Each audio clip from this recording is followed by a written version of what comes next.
Welcome to Familypreneur, the podcast for parent entrepreneurs raising kidpreneurs. It's time for your weekly dose of inspiration and actionable tips to build your business and find better balance, all while strengthening your family. And now we'd like to introduce your host. She's my mom and thebomb.com, Meg Brunson. Hey there, and welcome to episode number 110 of the Familypreneur podcast. We are recording this podcast a little bit differently because I'm recording it in video as well as putting the audio on with the podcast. And the reason behind that for today is because I feel like this information is so super duper important that I really want people to be able to consume it in whatever way means the most to them. So if you are listening on the podcast, I want to welcome you to the podcast. Whether you are brand new or a returning listener, I'm happy to have you with us today. If you're a podcast listener, I encourage you to go to that podcasting platform that you're listening on and hit the subscribe button so that you don't miss another episode. If you are watching this video on YouTube or watching it on the blog and reading along, then I want to thank you for spending time with me that way too. I would love to have you subscribe to the YouTube channel, get on my mailing list for the blog, and go from there. There's lots of ways to consume content from me and to stay up to date and involved with the newest Facebook updates as they roll out, as well as other Familypreneur related content. So we know that Facebook is always changing, but every year the biggest updates are revealed at Facebook's annual developer conference, F8. I knew based on all of the chatter and the social media trends of recent months that this year's F8 was going to bring big updates. And boy, was I right. Mark Zuckerberg himself, in his opening keynote, announced that this year is the biggest changes to the platform that there have been in over 5 years. So this podcast episode, this post, this video is going to share my top 10 takeaways from F8 2019. It's also important to note that this was a 2-day conference, jam-packed, full of sessions and workshops, and I can't possibly cover everything in one post, so I'm going to continue to cover F8-related content in the coming weeks and months. And of course, I put out weekly marketing content every Monday that will reflect changes as they roll out. But this is my top 10 takeaways. Also, as you may know, I have an entire course on Facebook marketing, and as promised, the course is getting a major facelift as all of these new changes are rolling out this year. So if you're one of my existing students, then there's nothing you need to do. The changes will roll out as they're available, you have lifetime access to the course, and you are all set. If you're not already a student of Ready, Set, Ad, which is my course, then you'll want to head over to ReadySetAd.com and get on the wait list so that you're notified as soon as enrollment opens back up in August. All right, so F8. It opens with a 2-hour keynote, and Mark Zuckerberg speaks first, and for about an hour of that time. During that talk from Mark, he rolls out some of the most exciting updates to the platform, and he opened the keynote by revealing the theme of 2019, privacy. Now, Facebook has come under fire for some data breaches recently, and while Facebook is focused on ensuring that your data remains protected, it's not the full extent of the way in which they see privacy reflected throughout the platform. So Facebook has identified that users of the Facebook platform and the family of apps, including Instagram, WhatsApp, and Messenger, actually prefer increasingly private interactions. So that's going to be a theme that you're going to see throughout this top 10 list. Now let's hop into it. Number 1, Messenger light speed. Zuckerberg mentioned that if he could go back in time and start Facebook again from the ground up, he would do so by focusing on Messenger, which is super interesting. They're calling the newest upgrade to Messenger platform Messenger Lightspeed because it's twice as fast and 7 times smaller than the current app. So their vision for Messenger is that it will be fast, simple, reliable, and secure. And let me tell you, the demos looked amazing, especially where speed is concerned. So there are 20 billion messages currently being sent between people and businesses every year. And 50% of people are more likely to do business with companies that they can message. So if you're a marketer, you really have to be paying attention to the Messenger platform. Number 2 is also related to Messenger. It's the Messenger desktop app. As if Messenger itself couldn't get cooler, Facebook is creating a Messenger desktop app. So it's going to be a separate app for Messenger, similar to what you currently have on your cell phone. There's going to be one for desktop as well. And that's not really the cool part. The cool part is that this new Messenger app is going to include Facebook, Instagram, WhatsApp. It's going to allow you to seamlessly message from any device from within one central hub. How amazing is that going to be? This update is going to make it so much easier to include all the messaging platforms that we're active on across the Facebook family of apps. Number 3 has to do with well-being and the new app and website. So one of the breakout sessions I attended was super interesting, and it was on the topic of well-being. We know that social media can trigger a slew of negative emotions, and Facebook has researched how people's interactions on the platform impact their mood. So I've said before that Facebook is concerned with the user experience, but it's not just time spent on the site.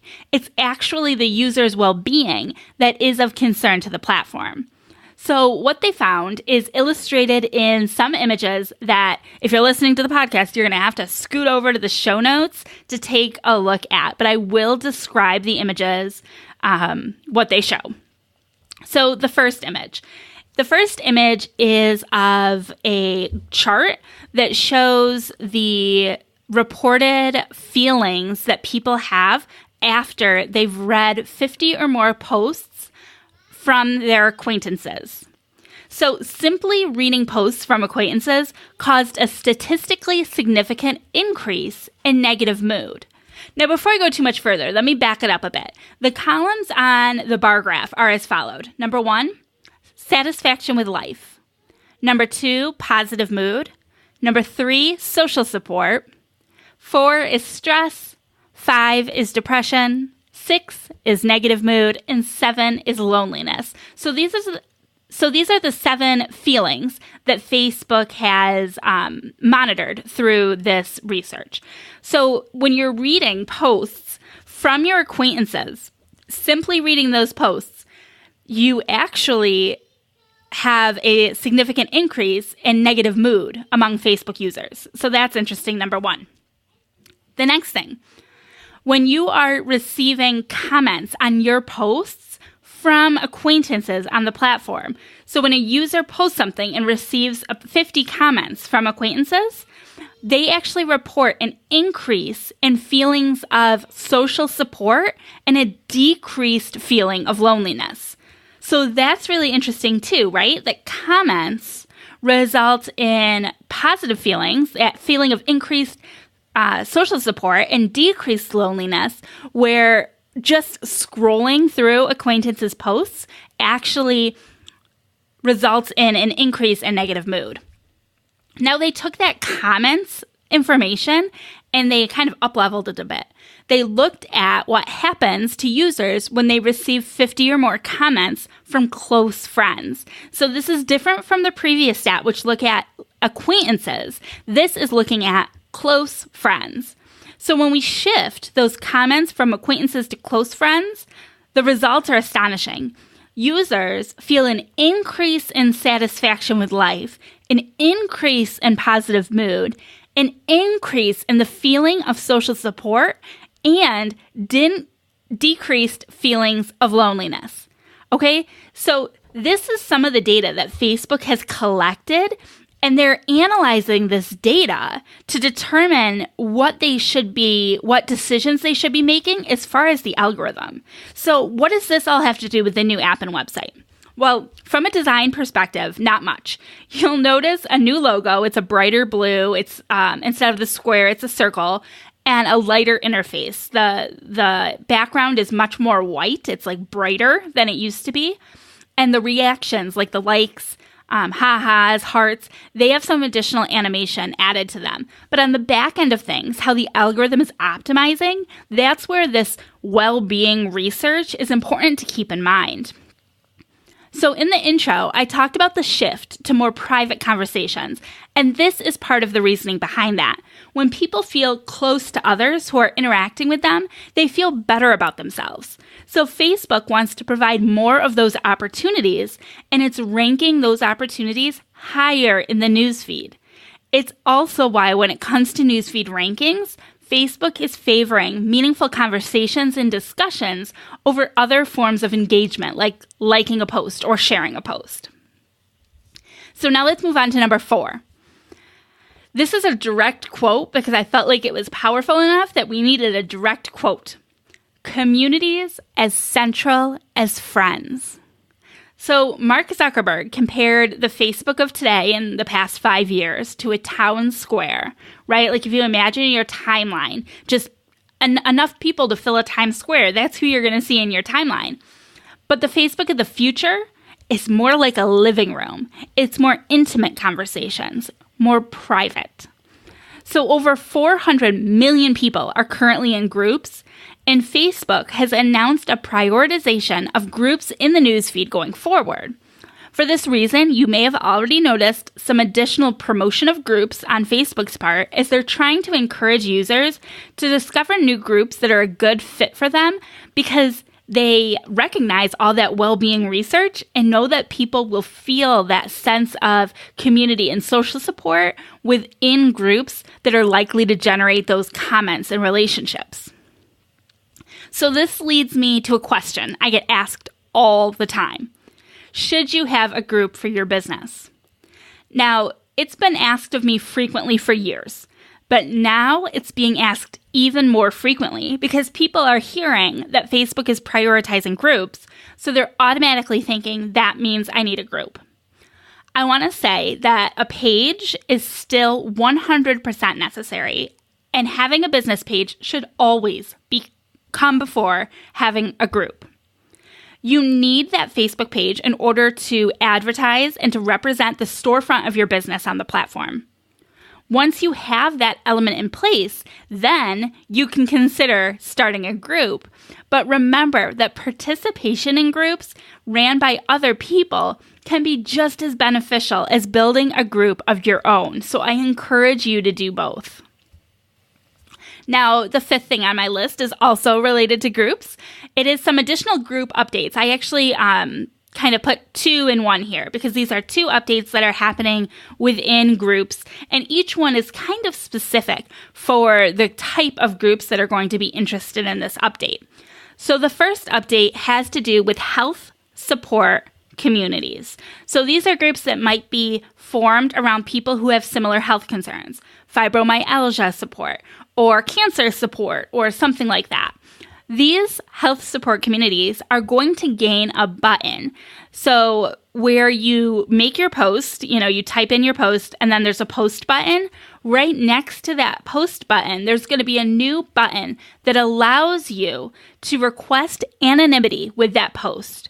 This way, you can ask a question, but you can actually deliver that question to an admin, and the admin will post it on your behalf so that you can remain anonymous.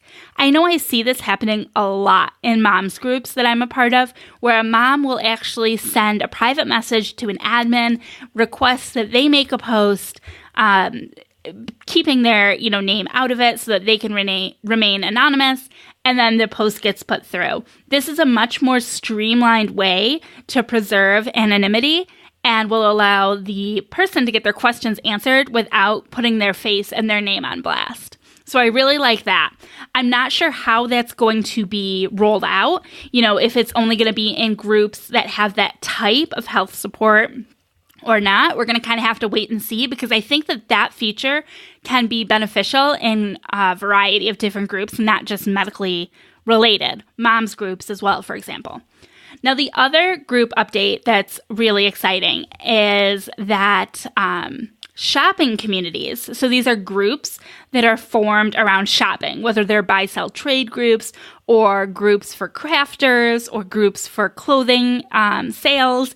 These shopping communities will now have the ability to support shipping for orders placed that are not local. I feel like this is huge, because right now if you're doing transactions within Facebook, you have to have some other type of platform to handle the shipping. And a lot of people I know do have those infrastructures in place, but if you don't, shipping is coming to Facebook groups for shopping. So that is my number 5, the 2 changes to groups, the health support communities getting the request of anonymity, and then shopping communities getting the shipping capabilities.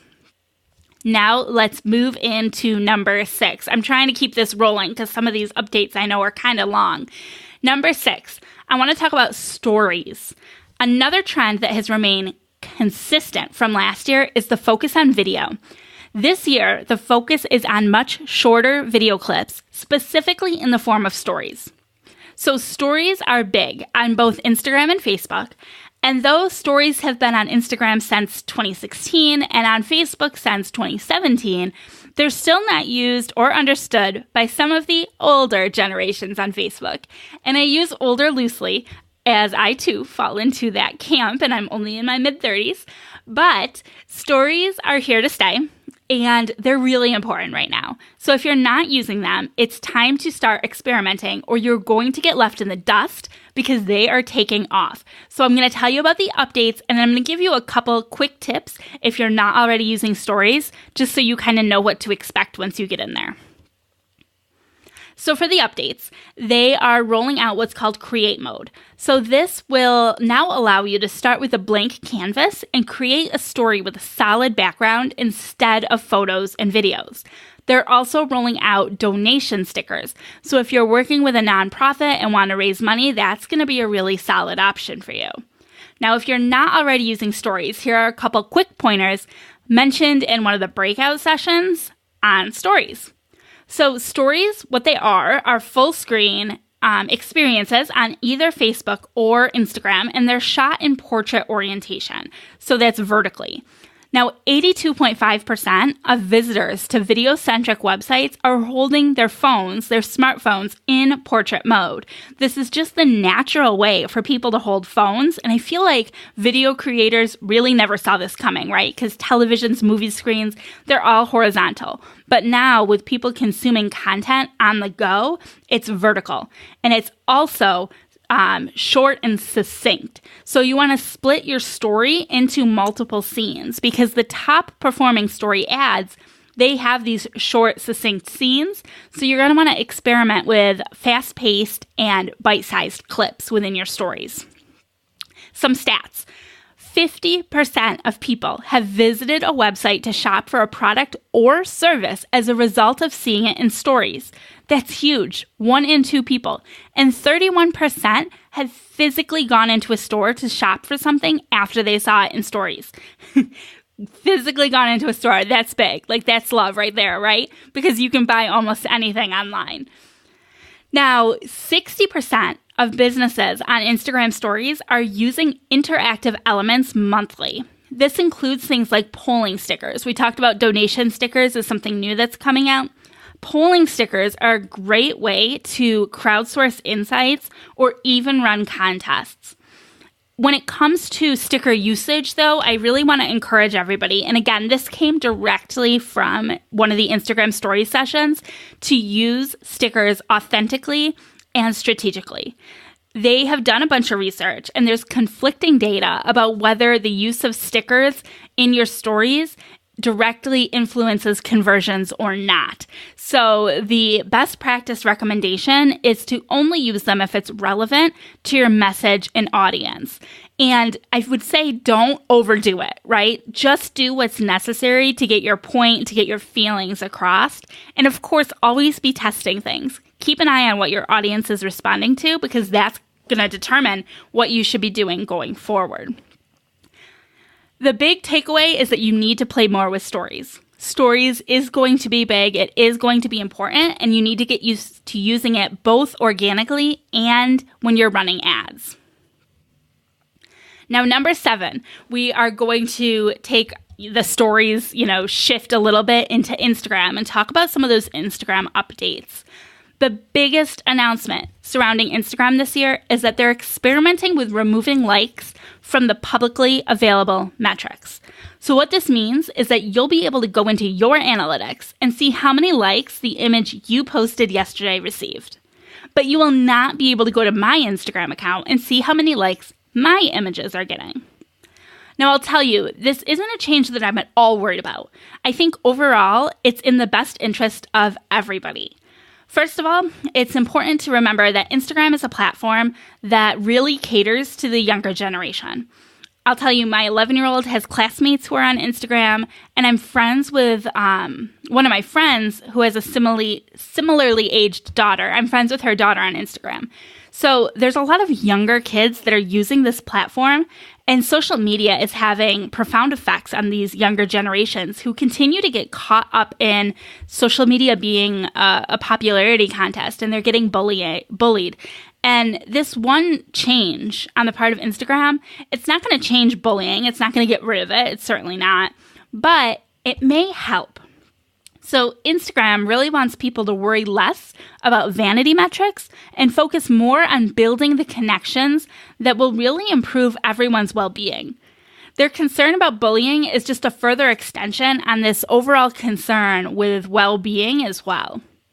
Now, as a content creator, I'm also excited about their announcement that they're going to allow creators to access Instagram shopping tools and link to products that are being represented in their stories. So this is going to be really great for influencers of all sizes. Whether you're a big influencer or a micro influencer, that means if you're doing like an influential campaign with Reebok, for example, and you're wearing a pair of Reebok shoes, you can actually use Instagram shopping tools to link directly to those Reebok shoes so that your audience can just go and buy the shoes directly from your Instagram promotion. Isn't that amazing? I feel like that's going to be so cool to play with. Now, number 8, I want to put a disclaimer here. Whether you are married or not, I want you to listen to number 8, okay? So number 8 is Facebook dating and meeting new friends. Again, even if you're married, give this a listen because there's some stuff in here that's going to be relevant, even if you're not interested in dating. So last year, Facebook announced their dating app. It's a totally separate feature that you have to opt in to use. So I want to rest your mind at ease that you're not going to be automatically added to the dating, site. You're not going to be bombarded with requests to be, dated or whatever. And to be honest, I'm one of these statistics, right? I met my spouse online. It wasn't through Facebook, but it was through a dating website. So I kind of think it's a good idea since it is totally optional. Anyhow, Facebook dating launched last year in 5 different countries, and it's rolling out to the United States later this year. Along with that tidbit, they also announced 2 really cool other features. One of them that's totally relevant, even if you're not interested in dating. So the first feature has gotten some press coverage. You may have already heard about it. It's called Secret Crush. I think it's a cute and fun way to notify someone within the dating interface that you have an interest in them. So this is within the dating app, and it's totally separate from Facebook. It's totally optional. And how it works is if you have a person, up to 9 people actually, that you're interested in dating on your friends list, you can add them to your list of secret crushes within the Facebook dating app. They will only get notified if they also happen to indicate that you're one of their secret crushes, which means they're also using the Facebook dating app. And then you'll both get a notification that there's been a match made. So I think it's kind of fun. Facebook is not going to reveal your secret crush unless they have indicated that you are also their secret crush. I hope I said that right. And I think it's kind of fun. Now, of course, that's not something I'm interested in because I am happily married, as I know some of you are. So the other thing they are rolling out is that you have the option to leverage a platform that they are calling Meet New Friends. I kind of love this. Meet New Friends is basically taking the dating app and opening it up to platonic friendships. So it's separate from the dating app, but it's modeled after the dating app so that you can find friends Right now, we do a lot of meeting new friends in groups or even by friend requesting people we haven't met in real life, but we might have friends in common with. And this can change all that. So with this feature, you can opt in, like the dating app, it's totally optional, and search for people who are looking for a friend. So maybe you just moved to a new city, or maybe you're the first of your friends to have a baby and you're looking for a play date with another mom. Or maybe you really want to go to a concert, but you'd prefer to have somebody to sit with, and chat with platonically. So you could find somebody who was interested in the same concert that you were interested in and buy your tickets together. So something like this would be perfect for those examples or something similar. I thought it was kind of cool. Now, number 9, responsible innovation. There was a strong focus on what Facebook called responsible innovation, which means that they want to take a proactive role in ensuring that the platform is clear of harmful content, misinformation, and is safe and aligned with the well-being of the user. This means they want to keep the platform basically clear of spam, fake accounts, violence, hate speech, terrorism, bullying and harassment, adult nudity, and child exploitation. I really think it's important that we understand how Facebook works and why it's doing the things that it does so that we can not only craft our content appropriately, but we can speak to that if somebody has concerns, right? So believe me, I know how frustrating it is to have a photo that has no humans in it removed for nudity. It has happened to me. But we appeal those decisions and we go on with our day knowing that it's those same systems that are preventing us from seeing inappropriate content on the platform all of the time. They're not trying to frustrate all the people that are using the platform appropriately. They're just trying to keep it clean from the violating content. So again, on the video on the blog, you'll see a chart. It's a chart that shows the percentage of violating content that was removed before people reported it in the following areas. So the areas from left to right on the chart, when you go to the page, you can see it, are spam, fake accounts, nudity, violence, child safety, hate speech, terrorism, and harassment. Now, just to describe what this chart looks like, it's almost 100%. Like it's the top 90 percentages for spam, fake accounts, nudity, violence, child safety, and terrorism. So the only ones that are significantly less than 90% are hate speech and harassment. And these are areas that Facebook is consistently trying to get better on because they want to remove this stuff before anybody ever has to see it or be affected by it. And that's really what they mean by responsible innovation. They want to innovate ways to be responsible for the content that's being shown on their platform. So, while it does stink if you're one of those victims of the mistakes, it's reassuring to see how much of that violating content they are effective in removing, which makes the platform a more positive experience for the vast majority of users. I also have a picture on the blog, on the video, that shows a timeline breakdown of how they've been able to proactively remove so much of that content. So it all started with keyword matching, right? So the example on the image is drugs. It's marijuana, which I know is legal in many states, but it doesn't really matter because it's prohibited on Facebook. So they used that because it was an easy example. So it is prohibited on Facebook regardless of what the laws are, just like tobacco is also prohibited on Facebook, even though it's not illegal. Anyhow, so it starts with keyword matching, and they talked about having, a huge list of words that relate to marijuana, pot, etc. And when they see those words in conjunction with, obviously pot could not be drugs or it could be drugs. So it's looking at the keyword matching to see if it's flagged. as something that's related to violated content. Then, as people got smarter, right? Because people will always try to find a way to beat the system. So Facebook has to continuously up their game too. So the second step was that they used computer vision to analyze images. And they showed a really interesting comparison. A picture of marijuana versus a head of broccoli. And it was a specific kind of broccoli, I can't remember. But they did look very, very similar in these pictures. And Facebook is using these computer vision programs to analyze what the images are and then flag the ones that look like prohibited content. So it started with keyword matching, then it evolved into computer vision, and now it gets really super techy. And they're using nearest neighbor manifested expansion and multimodal understanding.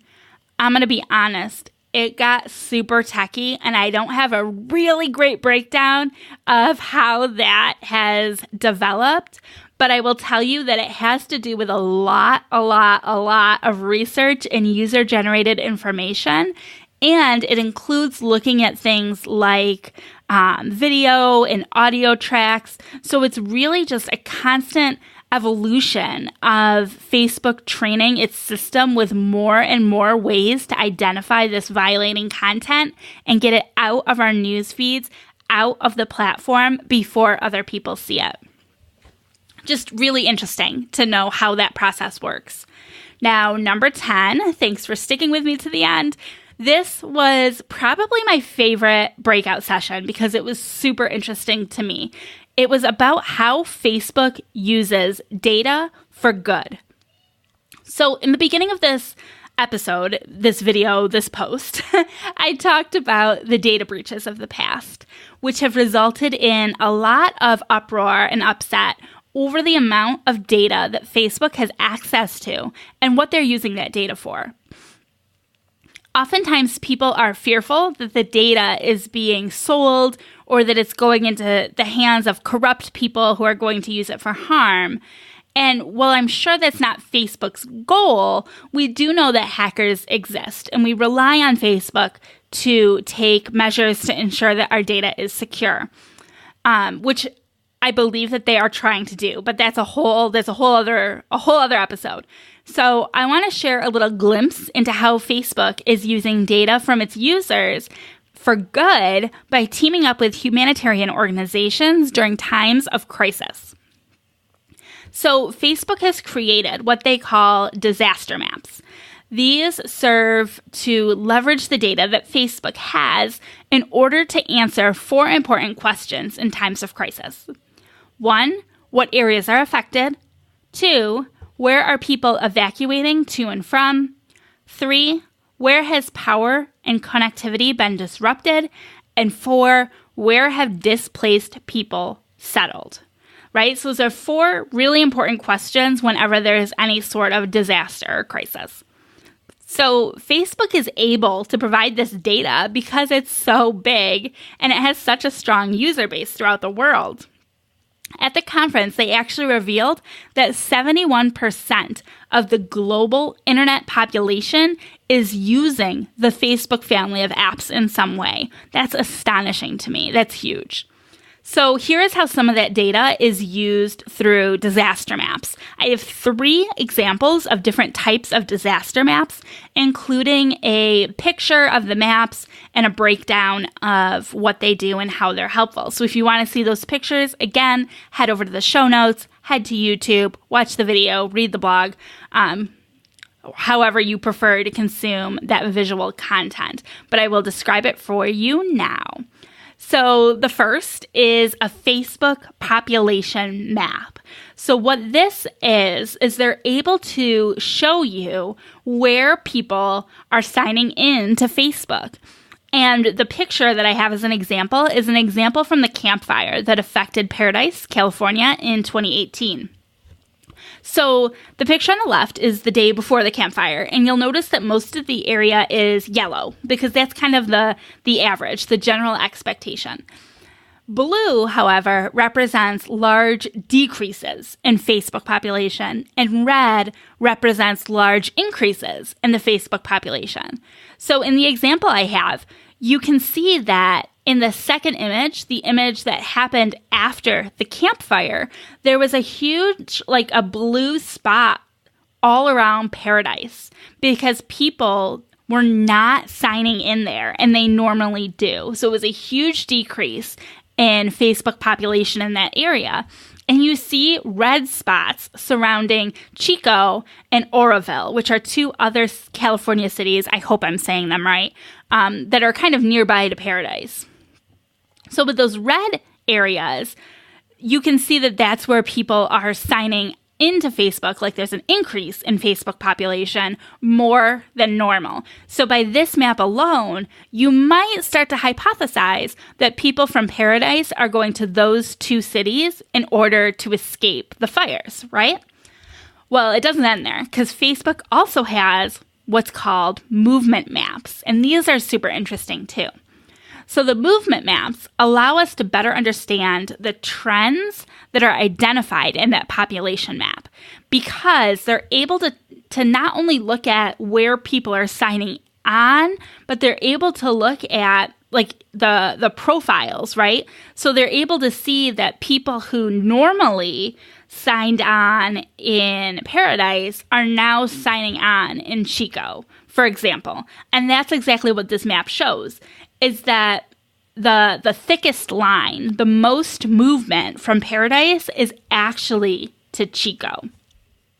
There was over a 500% increase in movement from Paradise to Chico than typical. So it really shows you at this point, this map helps you really understand that that's where evacuees were heading as they were going to Chico. So based on this map, we could interpret that, that the red area surrounding Chico is the evacuees, but the red area in Oroville, that could actually be relief workers that are coming in from other cities to help, right? And we could, of course, further analyze these maps to confirm that hypothesis, but that's not what I have pictures of. So I just want to explain how you could interpret it. The third type of map they shared with us is called a network coverage map. And this looks at the cell, network coverage, like the cell coverage of an area. So the example that we have is from a volcanic eruption in Guatemala in 2018. So on this map, the green areas are the ones that have the strongest connectivity, and they have the most active cell towers, whereas the orange has some connectivity, and then red and white has little to no coverage. So this shows us a before, where most of the area is kind of a pale yellow. There's some orange spots, there's a little green area, and there's one sliver that's like a dark orange. Not quite red, but a dark orange. So it's got some poor coverage in there. Now, after the volcanic eruption, it is a huge difference, right? Like that orange area expanded dramatically.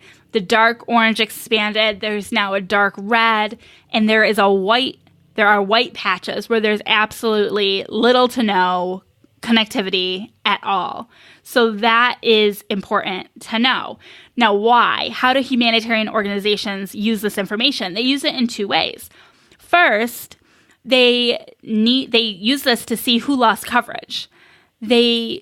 Once they know that, those people who've lost coverage, we have to believe that they may not know what to do, right? Because they're not getting alerts and updates, so they don't really know what to do. They aren't able to tell their family and friends that they are safe. They're totally disconnected and in a state that we're not sure what they're dealing with. We can also see where network coverage remains strong so that those ground level response efforts can be planned appropriately in those areas with connectivity. This part for me was so fascinating to see how Facebook has taken the data that it's been able to acquire and how they're using it in this way. It certainly wasn't their intention, right? They didn't set out to do this in the beginning, But I think it's important to keep this stuff in mind because sometimes we get nervous, right, about the level of data that Facebook is collecting from us. And there are these really great uses of the data that can help in times of crisis and disaster. That wraps up my top 10 takeaways from Facebook 2019. I would love, love, love if you hopped over into the free Familypreneur community and shared what you're most excited about from these updates, or ask any questions that you may have. I tried to get through this quickly, so I'm sure there are areas where there may still be some questions. So to join the community, it's super easy. You just go to familypreneurcommunity.com and you can join. It's totally free. Again, thank you for spending time with me today. I hope this was fun and informative, and I hope you are excited about all the changes that are to come. And if you are not already subscribed, go ahead and hit the subscribe button. If you're on YouTube, give us a thumbs up. If you are on a podcast platform, make sure you come back and check out our content every Monday, Wednesday, and Friday. Monday is all about marketing, so if this Facebook stuff excited you, Mondays are a day you're going to want to stick around. Thank you again so much, and we'll talk soon. Bye.